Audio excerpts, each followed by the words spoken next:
ಮಾಡಿಬಿಡೋಣ ಅನ್ನುವಂಥ ಒಂದು ವಿಚಾರ ಇದೆ. ಅದರ ನಂತರ ಬರುವಂಥ ಇನ್ನೊಂದು ದೊಡ್ಡ ಹೆಸರು ಮಾಯಾವತಿ.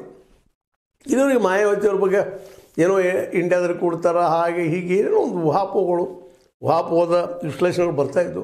ಆದರೆ ಅವ್ರಿಗೆ ದೀರ್ಘ ಮೌನ ವಹಿಸಿದ್ದು ನೋಡಿದ್ರೆ ಅವ್ರೇನು ಈ ರಾಜಕೀಯದ ನಿವೃತ್ತಿ ಆಗ್ತಾರೇನು ಅಂತ ಒಂದು ಸಂಶಯನೂ ಬರಲಿಕ್ಕತ್ತದ.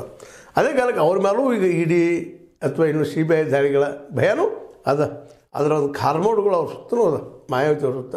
ಮತ್ತು ಮಾಯಾವರ ಆಡಳಿತ ಅವಧಿಯಲ್ಲಿ ಅನೇಕ ಭ್ರಷ್ಟ ವ್ಯವಹಾರಗಳಾಗಿದ್ದಾವೆ ಅಂತೇಳಿ ವಿರೋಧಿಗಳು ಆರೋಪ ಮಾಡ್ತಾ ಇದ್ದಾರೆ. ಮತ್ತು ಕೆಲವೊಂದಷ್ಟು ಆಗಿದ್ದು ಸುಳ್ಳಲ್ಲ ಅಂತ ಅನ್ನಿಸ್ತದೆ. ಹೀಗಾಗಿ ಅದನ್ನು ನೆಪ ಇಟ್ಕೊಂಡು ಮೋದಿಯವ್ರಂತ ಗೊತ್ತದ ಈ ಅಸ್ತ್ರವನ್ನು ಯಾರ್ಯಾರ ಮೇಲೆ ಈಗ ಪ್ರಯೋಗ ಮಾಡಿದ್ರೆ ಇದನ್ನು ಈಗ ಮಾಯಾವತಿ ಮೇಲೆ ಅವ್ರು ಬರ್ತನಂದ್ರೆ ಪ್ರಯೋಗ ಮಾಡಿದ್ರೆ ಎಲ್ಲ ಅವ್ರ ಮೌನಿಗೆ ಅವ್ರಷ್ಟು ಬಿಟ್ಟು ಬಿಡ್ತಾರೆ. ಅವ್ರು ಬಿಟ್ಟರೆ ಅವ್ರು ಬರಲಿಲ್ಲ ಅಂದರೆ ಮಾಯಾವತಿ ಅವರು ಖುಷಿ. ಯಾಕಂದರೆ ಈಗಾಗಲೇ ಈ SC ಹೋಟ್ಗಳು ನಿಧಾನಕ್ಕೆ BJP ಪರ ವಾಲುತ್ತಿರುವುದನ್ನು ನಾವು ನೋಡ್ತಾ ಇದ್ದೀವಿ. ಅದರಲ್ಲಿ ಅವ್ರ ನಾಯಕ ಇಲ್ಲ ಅಂದಾಗ ಯಾರು ಬೆನ್ನು ಹತ್ತೋದು ಅನ್ನೋದು ಒಂದು ದೊಡ್ಡ ಪ್ರಶ್ನೆ ಅವರಲ್ಲೇ. ಯಾಕೆ ಮಾಯಾವತಿ ಅವರು ಇದ್ದರು ಒಂದು ಬಹುಜನ ಪಾರ್ಟಿಯಿಂದ ಅವ್ರು ಹಿಡ್ಕೊಂಡು ಹೋಗುವಂಥ ಒಂದು ಅದನ್ನು ಬೆಳೆಸ್ಬೇಕು ಅನ್ನೋಂಥ ಅವ್ರಿಗೆ ಆಸೆ ಇತ್ತು.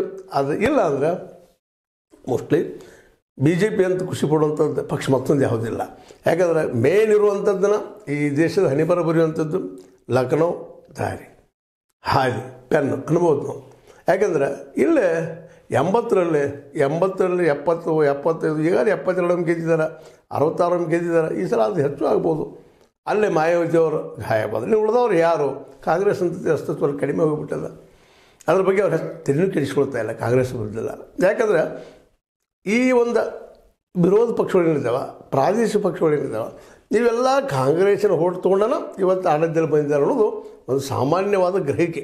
ಹೀಗಾಗಿ ಏನಾಗ್ತದಪ್ಪ ಅಂತಂದ್ರೆ ಏನಿದ್ರು ಕಾಂಗ್ರೆಸ್ ಪೆಟ್ಟು ಬೀಳುವಂಥದ್ದು ಅವ್ರಿಗೆ ಬೀಳ್ತದೆ. ಅದಕ್ಕೆ